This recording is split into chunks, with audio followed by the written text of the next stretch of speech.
የእማማ ሚዲያ ነው።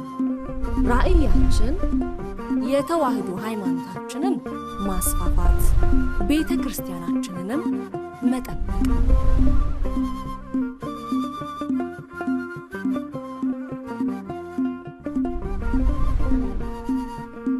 ሊቀ ትጉሃን መምህር ገብረ መስቀል ኃይለ መስቀል ያስተምሩናል። አሁን አባታዊ ትምህርታቸውንና ወንጌላዊ ትምህርታቸውን ሄዳለን። በስመ አብ ወወልድ ወመንፈስ ቅዱስ አሃዱ አምላክ አሜን። የተከበሩ አባታችን የዚህ ታላቅ ቤተ ክርስቲያን ዋና አስተዳዳሪ፣ የተከበራችሁ ከሩቅም ከቅርብም በመድኃኔ ዓለም ቸርነት በድንግል ማርያም አማላጅነት በቅዱሳን መላእክት ተራዳይነት በዚህ ስፍራ የተሰበሰባችሁ የእግዚአብሔር ልጆች እንደምን ከረማችሁ? እንኳን አደረሳችሁ። አመስግኑት፣ እግዚአብሔር ከፍ አድርጋችሁ። የትምህርታችን ርዕስ የሚሆነው አንዱ ለሁሉ ሞተ የሚል ነው። ሁለተኛ ቆሮንቶስ ምዕራፍ 5 ቁጥር 14 ላይ የምታገኙት ኃይለ ቃል ነው። አንዱ ለሁሉ ሞተ፣ ሁሉም በክርስቶስ ሞቱ፣ በሕይወትም ይኖራሉ ይላል። ደስ ይበላችሁ። ክብር ለመድኃኔዓለም። መድኃኔዓለም ክርስቶስ ያልሞተለት አለ? አለ ወይ ንገሩ? የለም። ለሁሉም ነው የሞተው። ምናልባት ለኔ አልሞተልኝም ብሎ ያላመነ ቀርቶበታል። የማያምን ሰው አይድንም። ላመኑት ግን መድኃኔዓለም ዓለምን ሊያድን መጥቷል። ደስ ይበላችሁ። ለመድኃኔዓለም ዓለምን ሊያድን ነው የመጣው።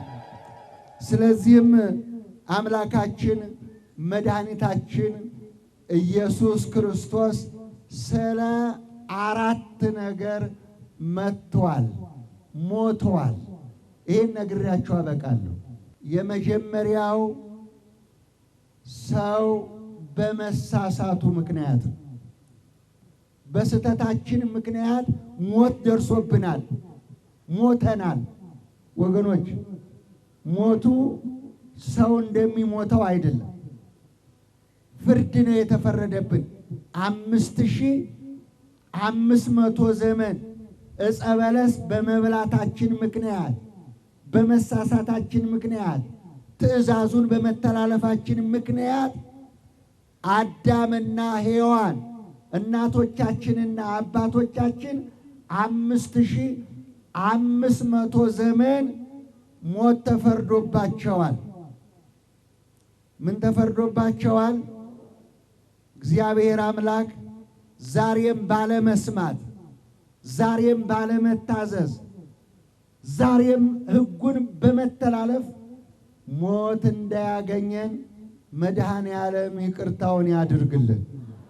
ብዙዎቻችን በመሳሳት ላይ፣ ብዙዎቻችን በስተት መንገድ በመሄድ ያንም ማይረባ መንገድ፣ ያንም ማይጠቅም መንገድ በመከተል ሞትን በገዛ እጃችን እየጎተትን ወደ ቤታችን የምናመጣ ብዙ ነንና ምሕረቱ ይብዛልን ወገኖች፣ ምሕረቱ ይብዛልን። እግዚአብሔር ለአዳም የሰጠው ይህንን ዕፀ በለስ ከበላህ ትሞታለህ ነው። ይህን ዕፀ በለስ ከበላህ ትሞታለህ ነው። ልብ በሉ። አሁን ይህንን ባይበላ ኖሮ ይሄ ሞት አይመጣም፣ ይሄ መከራ አይመጣም፣ ይሄ ችግር አይመጣም። ነፍጎት አይደለም፣ ሰስቶት አይደለም። ነገር ግን ትሞታለህ። ይሄ ሕግ ስለሆነ ሕግ ስለሆነ ይችን እንዳትበላ፣ ሌላውን ግን ብላ፣ ጠጣ፣ ግዛ፣ ሁሉን ነገር ሰጥቻለሁ አለው። እግዚአብሔር የተመሰገነ ይሁን። ሁሉን ለሰው ሰጥቶታል። ደስ ይበላችሁ። ሁሉ ለመድኃኒዓለም ሁሉ ነገር ዓለምን በሙሉ እንዲገዛ የሰጠው ለአዳም። አዋፋቱ፣ አራዊቱ፣ እንስሳው፣ ምድሩ፣ ሰማው፣ እጽዋቱ በአጠቃላይ ገነትን እንዲጠብቃት እነዚህ ፍጥረታት ሁሉ ለአዳም እንዲሰግዱ እንዲታዘዙ አድርጎ ነው አባታችንን አዳምን የፈጠረው። ደስ ይበላችሁ። ክብር ለመድኃኒዓለም ይሁን። በሚስቱ ምክንያት በሔዋን ምክንያት አትብላ ያለውን ስለበላ ትእዛዙን ስለተላለፈ ምኑን ትእዛዙን ስለተላለፈ እነሆ እርግማን ወደቀበት፣ ሞት ተፈረደበት። አድነን በሉ እስቲ። ከዚህ እግዚአብሔር አድነን በሉ እስቲ። ትእዛዙን ዛሬም አልጠበቅንም ብያለሁ ቅድም። የዛሬው ትእዛዝ ደግሞ 16 ነው። ያን ጊዜ እንዳትበላ ነው። ልብ በሉ። አሁን ግን የተሰጠን ትእዛዝ 16፣ በብሉይ ኪዳን 10፣ በሐዲስ ኪዳን 6፣ በጠቅላላው 16 ሕግጋት እንዳታደርግ የሚል እንዳትተላለፍ የሚል ነው። ስለዚህም እናቶች፣ አባቶች፣ እህቶች፣ ወንድሞች በዚህ ምክንያት መድኃኔ ዓለም ሊያድነን መጣ። ደስ ይበላችሁ። ክብር ለመድኃኔ ዓለም። ይህም ምክንያቱ ለመምጣት ምክንያቱ ለጥፋት ምክንያት የሆነው አዳም ነው። የመጀመሪያው ሰው አዳም በመበደሉ ምክንያት በጥፋቱ ምክንያት ተጸጽቶ 100 ዓመት አለቀሰ። ስንት ዓመት? 100 ዓመት። ረሃቡ ስለጸናበት፣ ችግሩ ስለጸናበት፣ መከራው ስለጸናበት 100 ዓመት አባቴ ሆይ ማረኝ፣ ይቅር በለኝ፣ በድያለሁ፣ አጥፍቻለሁ ብሎ 100 ዓመት አለቀሰና በ100 ዓመቱ እግዚአብሔር አምላካችን ከልጅ ልጅ ተወልጄ ቀራንዮ ተሰቅዬ ደሜን አፍስሼ ሥጋዬን ቆርሼ አድንሃለሁ ብሎ ቃል ገባለት። ደስ ይበላችሁ። ከለ መድኃኒዓለም የመጀመሪያውን ቃል ኪዳን የተቀበለው አዳም አባታችን ነው። የመጀመሪያው የቃል ኪዳን ተቀባይ አባታችን አዳም ነው። ከልጅ ልጅ ተወልጄ ማናት ያቺ የልጅ ልጅ? ድንግል ማርያም። ክብር ለመድኃኒዓለም። እስቲ አመስግኑ። እግዚአብሔር ይመስገን። ከልጅ ልጅ ተወልጄ ከቅድስት ድንግል ማርያም ተወልጄ ሰው ሆኜ ፍጹም ሰው ፍጹም አምላክ ሆኜ አድንሃለሁ የሚለው ቃል ነው። የመጀመሪያው ይሄ ነው። በዚህ ምክንያት መድኃኒዓለም ክርስቶስ ለሁሉም ሊሞት ቃሉን አክብሮ መጣ። ደስ ይበላችሁ። ክብር ለመድኃኒዓለም። ለሁሉም ሊሞት ሁሉንም ወደ ገነት ለመመለስ ወደ እርስታችን ለመመለስ ሁሉም ወደ ሲኦል ገብቶ ነበር። ሁሉም ጽድቁ እንደ መርገም ጨርቅ ሆኖ ነበር። ልብ በሉ። ትንቢተ ኢሳይያስ ምዕራፍ 66 ላይ እንዲህ ይላል፣ እነሆ ጽድቃችን እንደ መርገም ጨርቅ ተቆጠረ፣ ማንም በእግዚአብሔር ፊት ጻድቅ አልነበረም።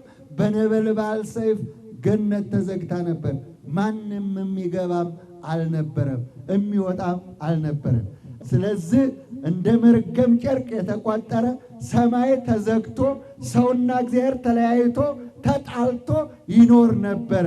ይህንን እነሆ አምላካችን መድኃኒታችን ኢየሱስ ክርስቶስ የዓለም ቤዛ የዓለም መድኃኒት እነሆ የዕዳ ደብዳቤያችንን ደምስሶ እነሆ አዳነን። ደስ ይበላችሁ። ለመድኃኒዓለም ይሁን። ስለዚህ የመጀመሪያውና አንደኛው ከ1000 ዓመት በፊት ይወርዳል ይወለዳል ተብሎ ትንቢት ተነግሮለት ነበርና ትንቢቱን ሊፈጽም ተወለደ። ደስ ይበላችሁ። እግዚአብሔር የተመሰገነ ይሁን። ሁለተኛው ደግሞ ትእዛዝ በመተላለፋችን ኃጢአት በመስራታችን በደላችንን ይቅር ብሎ ወደ ርስታችን ሊመልሰን መድኃኔ ዓለም ሞተ። ደስ ይበላችሁ። ሁሉ መድኃኔ ዓለም ነው። ኢሳይያስ እንዲህ ብሎ ነበረ። በሞት እንደሆነ የሚያድነን በመከራ እንደሆነ የሚያድነን ኢሳይያስ እንዲህ ብሎ ተናግሮ ነበር። ትንቢተ ኢሳይያስ ምዕራፍ 53 ቁጥር 2 ጀምራችሁ አንብቡት።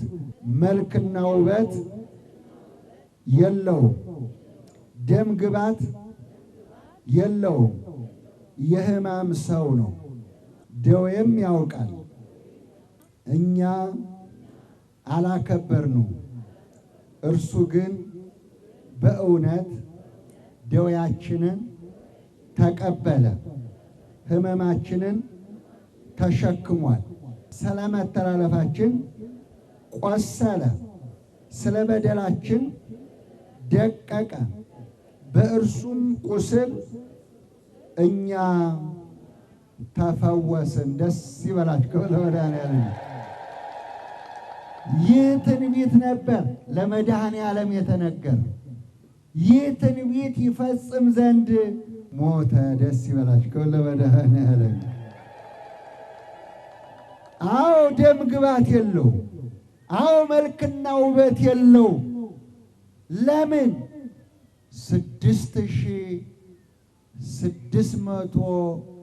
6666 ጅራፍ በገላው ላይ አርፏል።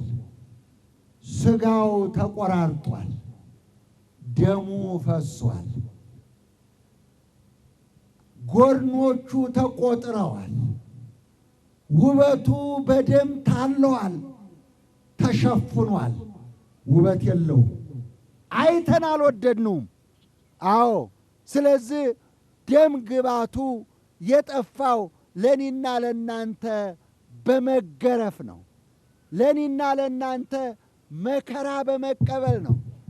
የኛ ውበት የኛ መልክ የተገኘው የሱ መልክ በጅራፍ ተገርፎ ነው። የሱ እጆች በችንካር ተቸንክረው ነው። የሱ እግር በችንካር ተቸንክሮ ነው። የሱ ገላ በጅራፍ ተገርፎ ነው። የሱ ራስ በአክሊለ ሦክ በደም ታሎ ነው። ውበት የለውም፣ ደም ግባት የለውም። የሕማም ሰው ነው፣ የደዌ ሰው ነው። አዎ መከራ ያውቃል። እኛ መከራ ውስጥ ስለሆነ፣ እኛ ረሃብ ውስጥ፣ ስደት ውስጥ፣ በእግረ አጋንን ተገዝተን በሲኦል በጨለማ ውስጥ ስለሆነ እኛን ለማዳን የእኛ ጌታ ተሰቃየ። ደስ ይበላችሁ ለመድኃኔዓለም። አዎ እርሱ ተጨነቀ ተሰቃየም ይላል። አዎ ዋጋ ለመክፈል እኔና እናንተ በክርስቶስ ደም ተገዛን። ደስ ይበላችሁ ለመድኃኔዓለም። አዎ ብዙ ሰዎች ይህ አልገባቸው፣ የተከፈለ ዋጋ አልገባቸው። በሰልባጅ ክርስቶስ አልገዛንም፣ በስንዴ በዱቄት ክርስቶስ አልገዛንም። እኛ የተገዛነው በክርስቶስ ደም ነው። ደስ ይበላችሁ ክብር ለመድኃኔዓለም። አዎ በክርስቶስ ደም። ይህንንም የጻፈልን ቅዱስ ጴጥሮስ ነው። እናንተ አዎ በክርስቶስ ደም ተገዝታችኋል። በክርስቶስ ደም የተገዛን ዋጋ የተከፈለልን።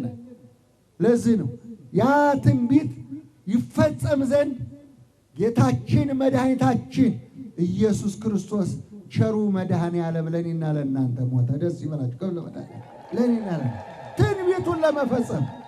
አዎ እንደሚሰቃይ ተነግረዋል፣ እንደሚገረፍ ተነግረዋል። ይህ ሁሉ በደልና ይህ ሁሉ መከራ እንደሚደርስበት ተጽፏል። ስለዚህም ኢሳይያስ ሌላውን እንዲህ አለ፣ በሞት ጥላ ውስጥ ለነበሩ በሉ ብርሃን ወጣላቸው አለ። ክብር ለመድኃኔዓለም ይሁን። ይህ የዓለም ብርሃን ነው እኮ። አዎ ወንጌል ማንበብ ነው። ጌታ ውበቱን ለማየት ድምፁን ለመስማት ልብሱን ለመዳሰስ የ5000 ገበያ ያክል ሕዝብ ይከተለው ነበር። ደስ ይበላችሁ። ለመድኃኒዓለም ውበቱማ ውበት። አዎ ግን ያ ውበት በምን ጠፋ? በእኔና በእናንተ ኃጢአት ተገረፈ፣ በደም ታለለ፣ ፊቱ በደም ተሸፈነ፣ ውበቱ ጠፋ፣ ጎድኖቹ ተቆጠሩ። አያችሁ፣ እንደዚህ አይነት ዋጋ የሚከፍል ማን አለ? አለ ወገን። መድኃኔዓለም የተባለው ለዚህ ነው። ደስ ይበላችሁ። መድኃኔዓለም የዓለም መድኃኒት ነው። እኛን ያክም ዘንድ እኛን ያድን ዘንድ መድኃኒት ሆነ። መድኃኒት ሆነ። ለዚህ ነው አዎ እንዲህ ብለዋል ራሱ ባለቤቱ ኢየሱስ ክርስቶስ። አዎ እኔ በሉ እስቲ ወደ ዓለም የመጣሁት በዓለም ልፈርድ ሳይሆን ዓለምን ላድን ነው የመጣሁት አለ። ደስ ይበላችሁ። ክብር ለመድኃኒዓለም። ዓለምን ለማዳን አሁን የመጣሁት ለጻድቃን አይደለም አለ። እኔ የመጣሁት ለአብርሃም፣ ለይስሐቅ፣ ለያዕቆብ ለደጋጎቹ አባቶች አይደለም አለ። ለጠፉት ነው የመጣሁት። የጠፉትን በጎች ልፈልግ ነው የመጣሁት። እኔ የመጣሁት ለኃጢአተኞች ነው። ስለዚህም አዎ ሕመምተኞች በሉ እስቲ ባካችሁ መድኃኒት ያስፈልጋቸዋል። ምን ያስፈልጋቸዋል? መድኃኒተኛውም በሉ ለሕመምተኞች ያስፈልጋቸዋል። የእኛ መድኃኔዓለም ያስፈልገናል። እባካችሁ አመስግኑት። ያስፈልገናል። ያስፈልገናል። አያስፈልገንም? ሕመማችን ደዌያችን ኃጢአት ነው። ልብ በሉ። ዝሙት፣ እርኩሰት፣ መዳራት፣ ጣዖት ማምለክ፣ ሟርት፣ ጥል፣ ክርክር፣ ቅንዓት፣ ቁጣ፣ መለያየት፣ መናፍቅነት፣ ምቀኝነት፣ መግደል፣ ስካር፣ ዘፋኝነት፣ አድመኝነት ይህንን የመሰለ ኃጢአት ስለሰራን ኃጢአታችሁ ደዌ ሆነባችሁ። ኃጢአታችሁ ቁስል ሆነባችሁ። አዎ በሽታ ሕመም ሆነባችሁ ይላል። ስለዚህም ይህ መድኃኒት አዎ ለዓለም መድኃኒት ሆኖ የዓለም መድኃኒት የዓለም ቤዛ መድኃኔዓለም ተባለ። ክብር ለመድኃኔዓለም ይሁን። አዎ በሞት አዎ በዚህ ስቃይ እንደሚያድነን አስቀድሞ ትንቢት ስለተነገረ በዚህ ምክንያት እናቶቼ፣ አባቶቼ፣ እህቶቼና ወንድሞቼ ይህንን ሊፈጽም እንደመጣ በአዲስ ኪዳን በማቴዎስ ወንጌል ምዕራፍ 27 ቁጥር 28 ላይ መመልከት ትችላላችሁ። አዎ መገረፉን፣ መቁሰሉን፣ ልብሱን መገፈፉን፣ አክሊለ ሦክ መደፋቱን፣ አዎ በራሱ ላይ የመቱትን የዘበቱበትን አዎ መከራውን በአዲስ ኪዳን በማቴዎስ ወንጌል ያ የተነገረውን ትንቢት መፈጸሙን በዚህ ላይ ታያላችሁ ማለት ነው። ይሄ ሁለተኛው የሞተበት ምክንያት ነው። ሶስተኛው ደግሞ በሱ ቁስል ምን ሆነናል? ንገሩኝ። ለእኔና ለእናንተ ሕይወት ለመስጠት ነው። ደስ ይበላችሁ። ክብር ለመድኃኔዓለም። እኔ በሉ የዓለም ብርሃን ነኝ። አዎ ልበ አምላክ ዳዊት እንዲህ ብሎ ነበር፣ እግዚአብሔር ብርሃኔና መድኃኒቴ ነው። መድኃኔዓለም እንበለው፣ አማኑኤል እንበለው፣ እግዚአብሔር አብ እንበለው፣ ሁሎቹም ትርጉም አላቸው። ሥላሴ እንበለው፣ ሁሉም የማን ስም ነው? በእልፍ እልፍ ስም አለው። እኛ ያወቅነውን ያክል ነው ያከበርነው። ልብ በሉ። አዎ በዓለ ወልድ ስንል በዓለ እግዚአብሔር ወይም በዓለ ወልድ ስንል ምን ማለታችን ነው ስንል ጌታ ኢየሱስ ክርስቶስ የተወለደበት ነው። ደስ ይበላችሁ። ክብር ለመድኃኔዓለም። እግዚአብሔር አብ ስንል ደግሞ አብ አባት ነው ማለታችን ነው። ጰራቅሊጦስ ይባላል፣ መድኃኔዓለም ይባላል፣ አማኑኤል ይባላል። አማኑኤል ማለት እግዚአብሔር ከኛ ጋር ሆነ ማለት ነው። መድኃኔ ዓለም ማለት የዓለም ቤዛ ዓለምን ነፃ ያወጣው መድኃኒት ማለት ነው። ደስ ይበላችሁ ለመድኃኔ ዓለም። ሁሉም ትርጉም ያለው አንድ ነው። እግዚአብሔር አንድ ነው፣ ስሙም እግዚአብሔር ነው። እንግዲህ በጨለማ ውስጥ ለነበሩ ብርሃን ወጣላቸው። ለኔና ለእናንተ ሕይወት ለመስጠት እሱ ሞተ። ደስ ይበላችሁ ለመድኃኔዓለም ይሁን። አዎ ሕይወት ብርሃን ማለት ሕይወት ነው። ሕይወት ማለት ብርሃን ነው። ለመድኃኔዓለም ይሁን። ብርሃን እና እሱ ሞቶ ለኔና ለእናንተ ሕይወት ሰጥቷል አልሰጠም? ንገሩኝ። አዎ አሁን በሕይወት አለን። ደስ ይበላችሁ ለመድኃኔዓለም በሕይወት አለን። አዎ እሱ በሞተው እሱ በከፈለው ዋጋ እኔና እናንተ በሕይወት አለን፣ በብርሃን እንመላለሳለን። ኦርቶዶክስ ተዋሕዶ ቤተ ክርስቲያን ተብለን ክርስቲያኖች በክርስቶስ ክርስቲያን ተብለን በብርሃን እንመላለሳለን። ደስ ይበላችሁ ለመድኃኔዓለም በሕይወት እንኖራለን። አራተኛው ወደ መቃብር መውረድ ነበረበት። አንዱ የዕዳ ደብዳቤ የነበረው በሲኦል ነው። ስለዚህ መሞት ነበረበት አልነበረበት? ንገሩኝ። ኤሎሄ ኤሎሄ ላማ ሰበቅታኒ ብሎ ከጮኸ በኋላ ወደ ሲኦል ሄደና በሲኦል የነበረውን የዕዳ ደብዳቤ ደምስሶ በዕለተ ዓርብ አባቶቻችንን ጠረግረግ አድርጎ ይዞ ወጣ። ደስ ይበላችሁ። አዎ አሁን የነገርኳችሁ አራት ነገሮች ሊያስሞቱት የሚችሉ ዋጋ ሊያስከፍሉት የሚችሉ መሆኑን ያውቅ ነበርና ለዚሁም ነውና የመጣው። አዎ ከዮርዳኖስ እስከ ሲኦል ድረስ ያሉ ዕዳ ደብዳቤዎቻችንን ደምስሶ ነፃ አውጥቶናል። ደስ ይበላችሁ ለመድኃኔዓለም። የመጨረሻው እንግዲህ ሥጋዬን የበላ በሉ ደሜን የጠጣ የዘላለም ሕይወት አለው። የዮሐንስ ወንጌል ምዕራፍ 6 ቁጥር 54 ጀምራችሁ አንብቡት። ሥጋዬን የበላ ደሜን የጠጣ ምን አለው? መድኃኔዓለም ሕይወት ሰጥቷቸዋል። ደስ ይበላችሁ ክብር ለመድኃኔዓለም። አዎ ሥጋውን ካልበላን ደሙን ካልጠጣን ዛሬም እምቢተኞች ነን። ልብ በሉ፣ ዛሬም እምቢተኞች ነን። ትላንትና እምቢ ብለው ዕፀ በለስ በልተዋል። እንዳትበሉ ነበር ትእዛዙ። አሁን ደሞስ ብሉኝ ጠጡኝና መንግሥተ ሰማያት ግቡ። ደስ ይበላችሁ። ይሄ ነው የሚፈለገው። ሥጋዬ እውነተኛ መብል ነው፣ ደሜ እውነተኛ መጠጥ ነው። ከዚህ ሥጋ የበላ ከዚህ ደም የጠጣ ኃጢአቱን ተናዞ ተጸጽቶ ተመልሶ ሥጋዬን ከበላ ደሜን ከጠጣ ለዘላለም በሕይወት ይኖራል ተብላችኋል። ደስ ይበላችሁ ለመድኃኔዓለም። አሁን መድኃኒቱ እሱ። ይሄ መድኃኒት ደግሞ ኃጢአትን ያስወግዳል፣ ሥጋን ይቀድሳል፣ ነፍስን ያድናል። መድኃኔዓለም ለዚህ ነው ቤዛ የሆነው። መድኃኔዓለም ለዚህ ነው የተሰቀለው።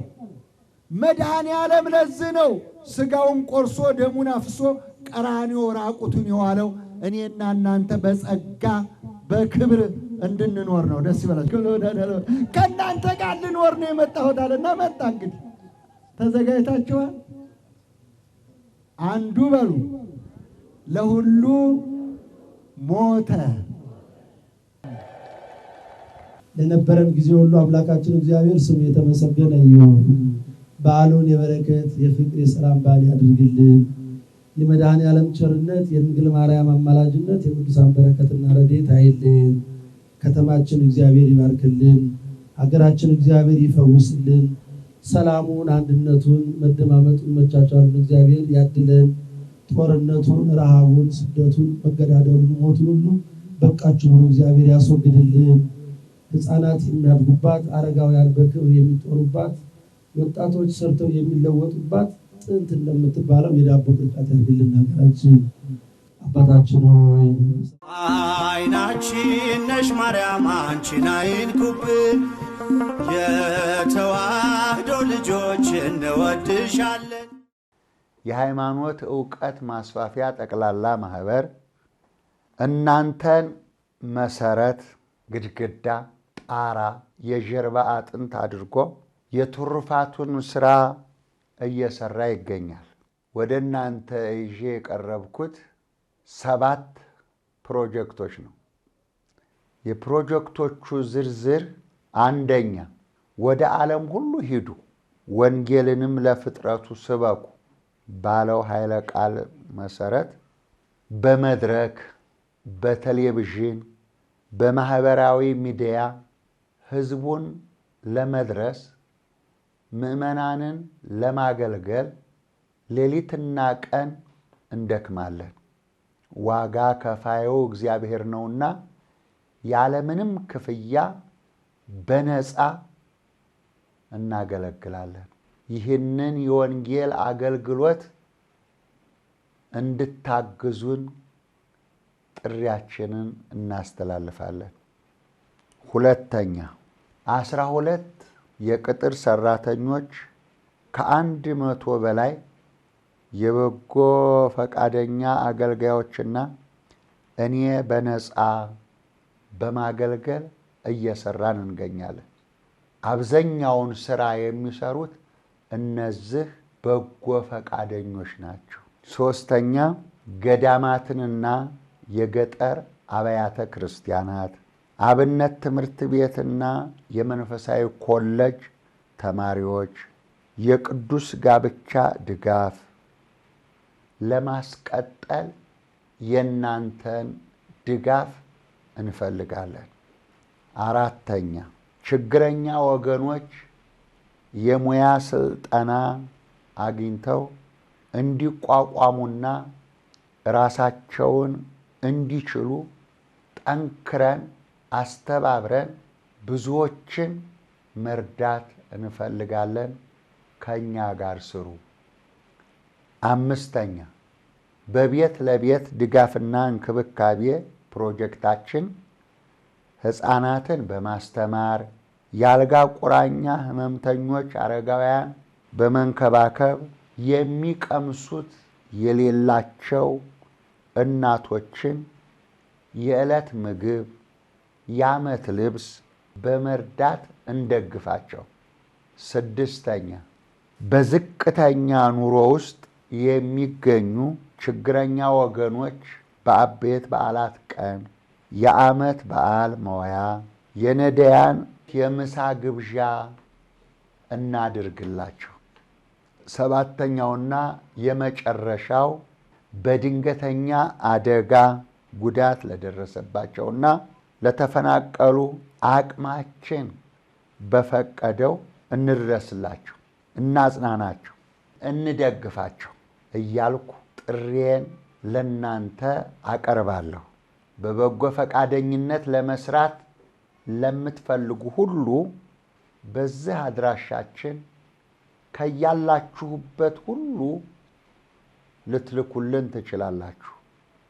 በንግድ ባንክ 1042 55 16 969 በአቢሲኒያ ባንክ 73 74 40 75 በዋሽ ባንክ 3998 በህብረት ባንክ 1096 በአባይ ባንክ 9630 ብላችሁ መላክ ትችላላችሁ።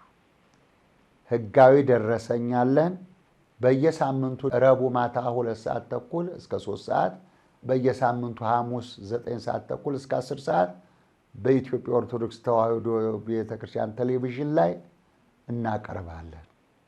ስለዚህ ከጥርጥር ርቃችሁ እውነተኛውን መንፈሳዊ ህይወት ይዛችሁ ከኛ ጋር አብራችሁ እንድትሰሩ በተረጆቹ ስም መልእክቴ ይድረሳችሁ።